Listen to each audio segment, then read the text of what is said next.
Hey y'all, hey, it's your girl Say Babe. So listen, let me tell y'all story time. Let me tell y'all time that God literally kept your girl out of jail.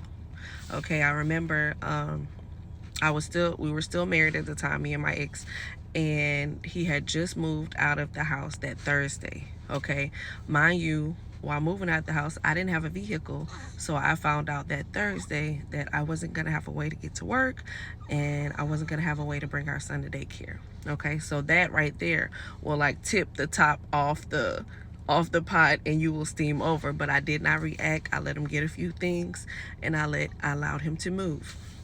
Okay, so before he leaves, he tells me, "Hey, I got you a ride to work tomorrow." It was a girl that babysits our child every now and then, and I didn't say nothing. I just let him pack and I let him leave. I said, "Okay, I'll just call her later." Well, long story short, I called all night. She didn't answer the phone, so I had to end up calling my job and let them know I wouldn't be able to be there because I didn't have a vehicle to get there. Mind you, I had just started this job, okay, but God had favor in that job because my captains and my sergeants, my lieutenants, and people there literally all pulled together and got me back and forth to work and got my son to daycare. Glory be to God.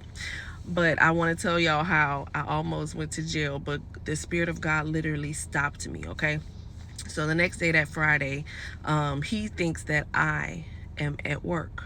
So during the day, I was worshiping God, seeking God, praying, still praying for him, praying for us, praying for me, praying for my kids, praying for my mental health, things like that. And during worship, God told me to lock the top lock to our house door. And I'm like, maybe like when I heard it, it was kind of like off because I don't lock the top lock to the house unless it's at night. So I go lock the top lock. I continue on about my damn worshiping. So I put our son, he was less than one, I put him on a pallet in the living room to sleep, and I decided I'm gonna go lay down because I'm drained, I didn't pray, I'm fasting, all the things. I'm gonna take a nap. So soon as I lay down, I hear somebody try to get in the house. So obviously he still had a key, but when he tried to get in, the door was the top lock was locked, so it stopped him from getting in, but it left just enough room for him to see that our son was on the pallet in the living room. So he hurry ups and closed the door. I run to the door and unlock the door because I'm thinking, what the heck is he doing here? And plus, I'm already upset because I didn't have a way to get to work today, and I just got this job because of you. Because you abandoned us, you rejected us, you left us. So when I open the door, he's backing out real fast, and the sun reflects, and a woman is in the driver's seat at our house, and she's rolling her eyes. And in that moment, I wanted to lunge forward, but it's like it was like a cloudy mist in front of me, y'all. And I couldn't talk. I could not move. I couldn't even lunge out the door. And later on, God revealed to me that was him from stopping me from going to jail, from doing something stupid. Because in the moment, I was going to lunge forward and did not care. My only goal was to make sure that I wiped the smug off his face and not cut between the washer and the dryer. That's where my mind was at. So because I could not lunge forward, it's like I could not move. So I closed the door and peace came over me. And I started to cry. I called my friends. We were on three-way. And they were like, she probably been there before, just one friend was, she already been there, but let's go get her. And the other friend like, no, let's pray about it. We're not going to react. So I didn't call him. I didn't say nothing. Okay, I did not call him. I usually do that. I usually react, but God was training me. So a week later, he calls on a Thursday to come back home. I let him come back home because, mind you, was still married at the time. I'm thinking he's going to be repentant. I'm thinking he's going to apologize. He never did that. But in the process of me telling this story, God is showing me the cycles that we keep repeating because I don't change how I respond, which is to close the door, every door open to him, and just go through with the divorce, right?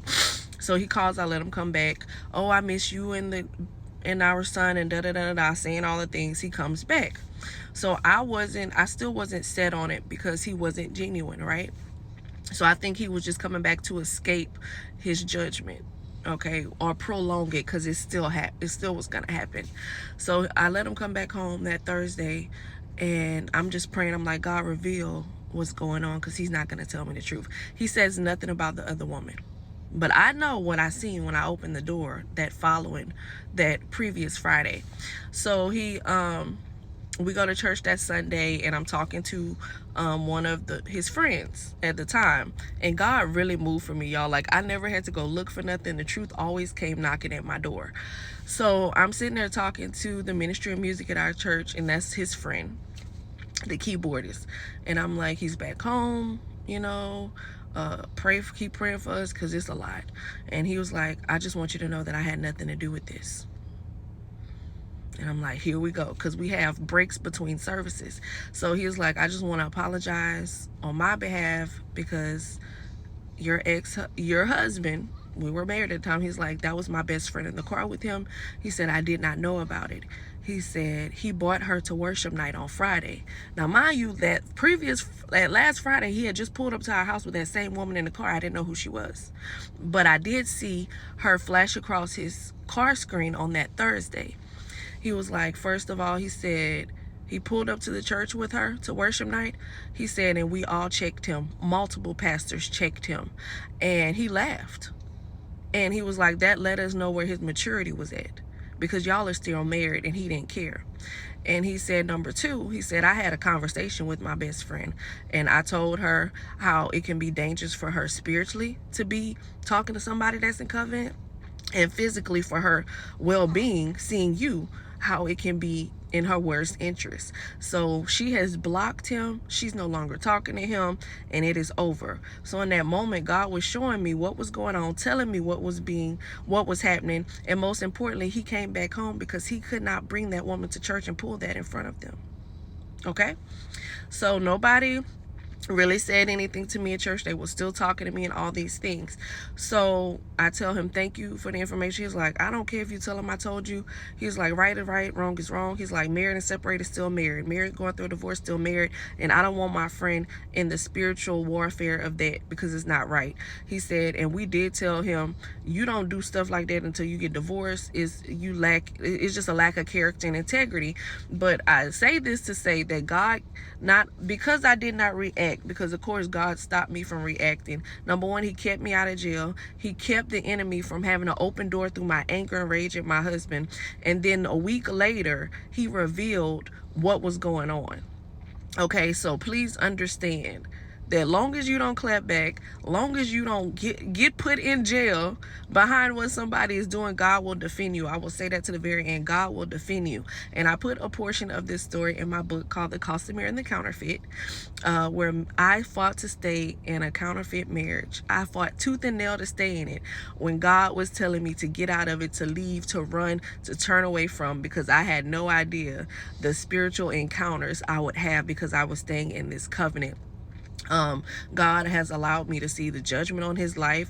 God has set me down in this season to also see where I went wrong, what attracted the counterfeit to me, what is on the inside of me that he needs to prune, he needs to pull out, he needs to uproot, so this won't happen again. And also, most importantly, for me to help other women exit things like this, exit counterfeit relationships, stop toxic cycles from happening, stop meeting the same spirit in a different body. That's a familiar spirit that's following you if the relationship keep ending the same. You know, I'm not as smart as other people, so I had to keep falling and learning the past 7 years of my life over and over again until I came to a place of obedience. And I know that the only way is God's way. You cannot do anything without God. You cannot make decisions on your covenant without God. How is it that we make decisions on everything else, but we want to choose our love life? That is one of the main things that we need to offer up as a sacrifice to God. So if you want to read more about that, you can click the link below or go to the link in my bio and click it. I'll see you guys in the next video.